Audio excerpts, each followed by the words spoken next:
कैसा लगा अंत में बताइएगा जरूर। अरे बहू चाय ले ले, उठ जा बेटा। अरे मम्मी रहने देती ना, मैं उठ तो रही थी। अरे कोई बात नहीं, खाने में क्या बनाना है वो बता दे। देख लो माँ, कुछ भी जो ये कहे बना लेते हैं। बेटा मैंने तो जो सब्जी थी वो काट दी है, तू बस रोटियां बना लेना। ये हर रोज सुबह का सीन था ममता के ससुराल का। एक दिन पड़ोसन कहती है, अरे बहन जी सारा दिन काम करती रहती हो, थकती नहीं क्या आप? बहू क्या करती रहती है सारा दिन? अरे वो भी कुछ ना कुछ करती ही रहती होगी। अब इतनी भी बूढ़ी तो नहीं हूँ मैं जो बैठ जाऊं कि सामने काम पड़ा है और मैं बैठ ही रहूं। अरे लेकिन बहू की तो आदत खराब हो जाएगी जब सारा काम आप ही कर दोगी। अरे ठीक है ना, कम उम्र में हमारी भी शादी हुई थी। अब आजकल के पढ़ने लिखने वाले बच्चों को सारी जिम्मेदारी लेने में भी तो वक्त लगता है। बहू है तो क्या हुआ, मेरी बेटी की उम्र की ही है ना। एक उसे भी देख लो, चाय बनाने के सिवा आता ही क्या है। ममता से सारी बात करती है। हाँ मम्मी जी ही ज्यादा काम करती हैं, इसमें कोई दो राय नहीं है। लेकिन मैं भी क्या करूं, ऑफिस और घर के बीच जो वक्त मिलता है उसी में काम कर लेते हैं, है ना। दिन बीत रहे थे। सास बहू के बीच की बॉन्डिंग अच्छी थी, लेकिन जब बहू माँ बनती है तो जो थोड़ा बहुत काम किया करती थी वो भी छोड़ देती है। बहू ये ले, तेरे लिए बनाया है, इसको खाने से बच्चा और तू दोनों स्वस्थ रहेंगे। ठीक है माँ जी। माँ जी वो बच्चे के लिए गद्दे जो सूख रहे हैं ना छत पर, जरा ले आइए ना। तभी वहाँ पति आ जाता है। अरे माँ रुको, मैं ले आता हूँ, तुम मेरा खाना लगा दो।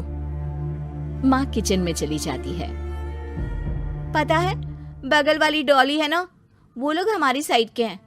उसकी सास ने तो उसकी हड्डियों को मजबूत करने वाले लड्डू बनाए हैं। उसे भी बच्चा हुआ है ना। पता नहीं मम्मी जी क्या पानी सा उबाल कर दे देती है, मैं तो बस वही खा लेती हूँ।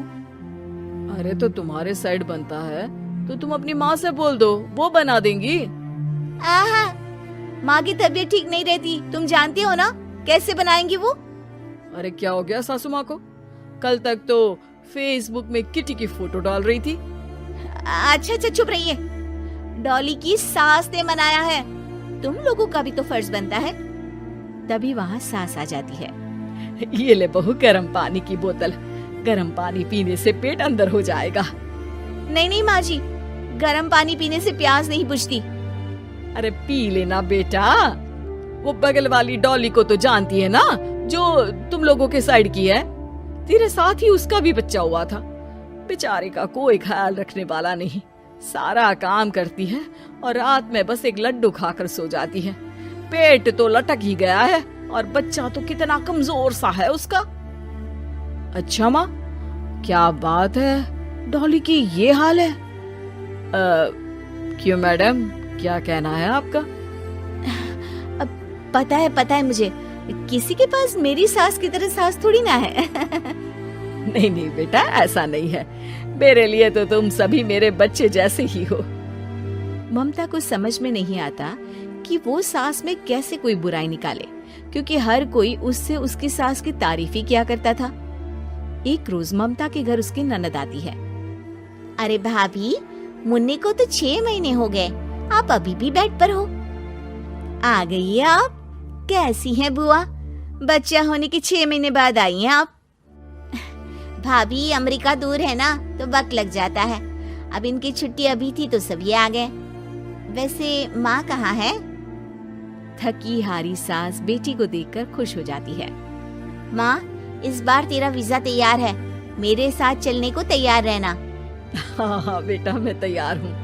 अरे ऐसे कैसे माँ, मैं कैसे मैनेज करूँगी? कैसे मतलब? जैसे मैंने किया अमेरिका में, आप इंडिया में कर लेना। वैसे आपका तो मायका भी पास ही में है ना। हाँ वो तो है, लेकिन वहाँ माँ के पास वक्त नहीं होता। ईश्वर भक्ति में उनका सारा समय चला जाता है।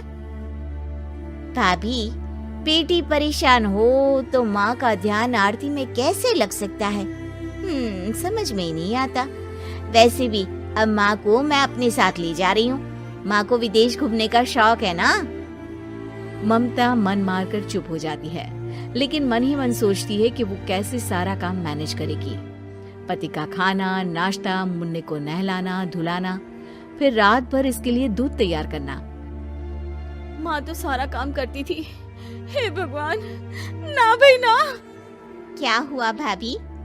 क्या सोचकर ना भी ना कर रही हो? अरे कुछ नहीं, बस बच्चे के बाद से ही कमजोरी ज्यादा हो गई है ना, तो अचानक से बड़बड़ाने लगती हूँ मैं। अगले दिन ममता अपनी माँ को फोन करती है। राधे राधे। माँ मैं क्या करूँ, मेरी सास तो अमेरिका जा रही है बेटी के पास। अब घर का सारा काम, बच्चा, सब कैसे मैनेज करूंगी।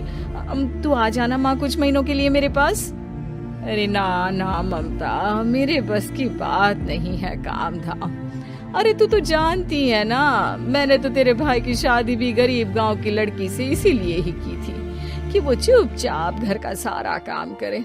वैसे भी अब तो आदत भी नहीं रही मेरी काम करने की। ममता को माँ पर बहुत गुस्सा आता है। ठीक है माँ, देख लूंगी मैं, लेकिन मेरी मुसीबत के वक्त आप मेरा साथ नहीं दे रही है। अब भूल जाना मुझे। ममता गुस्से में आकर फोन रख देती है और रोने लगती है, लेकिन बेचारी करे भी तो क्या। अब सास और ननद दोनों घर का काम करते। नेहा आराम करती, लेकिन अब आराम में भी उसे चिंता रहती। और फिर वो दिन भी आ जाता है जब ननद का जाने का वक्त आ जाता है। भाभी मैं जा रही हूँ, अपना और मुन्ने का ख्याल रखना। ममता सास को देखती है और गले लगकर रोने लगती है। माँ जल्दी आ जाना। सास मुस्कुराकर कहती है, कहाँ से ममता, मैं कहीं नहीं जा रही। मैंने देखा कि मेरे जाने की बात से ही तू परेशान हो गई थी, इसीलिए मैंने अपना जाना कैंसिल कर दिया है। तू चिंता ना कर, मैं तेरे साथ ही रहूंगी। ममता को अपनी माँ की बात याद आती है कि कैसे उसके कहने पर भी ममता की परेशानी को समझने की बजाय उसने मना कर दिया, जबकि सास ने बिना कुछ कहे बहू की समस्या पढ़ ली। हाँ माँ, हम सब साथ चलेंगे बाद में दीदी के घर अमेरिका। आज से आप रानी बनकर रहना और मुन्ने को देखना। मैं समझ चुकी हूँ कि मेरा फर्ज क्या है।